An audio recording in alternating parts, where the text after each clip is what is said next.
карачаевская порода, вот, лошади. Самые надежные. Они говорят, не предают, не оставят. У Мышхан-то раньше как было? Время такое было, да? Без лошади никуда. А если ты упадешь или не можешь идти, она тебя не оставляла. Даже были моменты, когда головой поднимали тебя. Опускала голову, ты захватываешь шею, он поднимает тебя.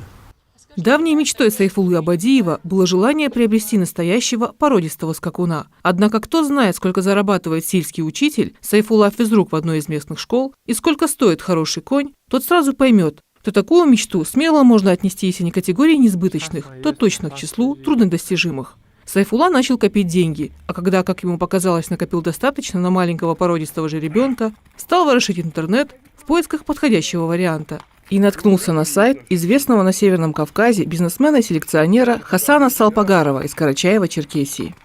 Неожиданно позвонил парень. Уже после того, как мы провели аукцион, распродажа, все закончилось. Через месяц примерно звонит парень, говорит, вот я слышал, что у вас распродажа. Я говорю, распродажи уже нет. Вот. И он начинает, а сколько будет стоить там жеребец 3 лет? Ну, поговорил. И тут в разговоре я ему говорю, я с Ингушетии, так, хотел бы приобрести карачаевскую породу, лошадь какую-нибудь. И он мне говорит, я продаю только 3-летних, и у меня цена высокая, минимальная у него 100 тысяч цена.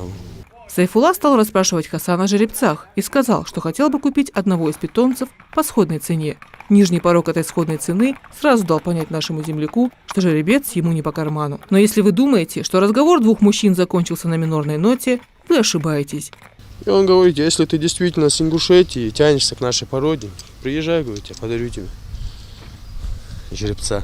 И даже сначала было обидно, он даже не поверил. Он решил, что я шучу. Он еще раз перезвонил, говорит, вы не шутите? Я говорю, нет, не шучу, приезжайте уже. Сайфулла не поверил своим ушам и решил, что собеседник шутит. Но Хасан и не думал шутить. Он пригласил молодого человека к себе в республику, и они вместе с отцом тронулись в путь. Строители у нас шикарные, просто хорошо. Так, по-моему, не каждого встречает. Даже родственника долгожданного так не встречает, я думаю. Очень шикарно строить. Посидели, поговорили. После застолья пришла пора забирать жеребца. Хасан Салпагаров и здесь поступил великодушно. Хасан сказал, что ты можешь выбрать любого, кого захочешь. Ну вот, стали смотреть, а там все, глаза заплывают, все одинаково. И единственный был только белый, вот, и ноги белые. Это единственный был. Средний жеребец такой. Я не ожидал, конечно, что он может выбрать правильно. То есть он поехал, я ему дал право выбрать. Сам не поехал даже, отправил с помощником. Они поехали, выбрали. Он выбрал очень хорошего коня.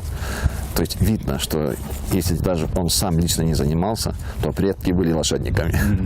Самое трогательное в этой истории то, что Хасан Салпагаров не просто сделал подарок. Он сказал отцу Сайфуллы следующие слова. Вот там он сказал отцу, он у меня не просил лошадь. Он оказался счастливчиком, он сказал. Я подарил бы лошадь из 500 населения ингушей любому, кто позвонил бы и сказал бы, что ему нужна лошадь. В истории обоих наших народов, и ингушского, и карачаевского, был период, который сблизил нас так, как может сблизить лишь настоящая беда – годы депортации. К тому же у нас общая вера и похожие традиции. Несмотря на это, в наше жесткое время редко встретишь примеры бескорыстия и дружелюбия. Но история Хасана и Сайфуллы доказывает, что в жизни всегда есть место благородству. Главное – помнить о братстве и оставаться человеком. Изабелла Евлоева, Магомед Дидигов, канал Алиф, Ингушетия.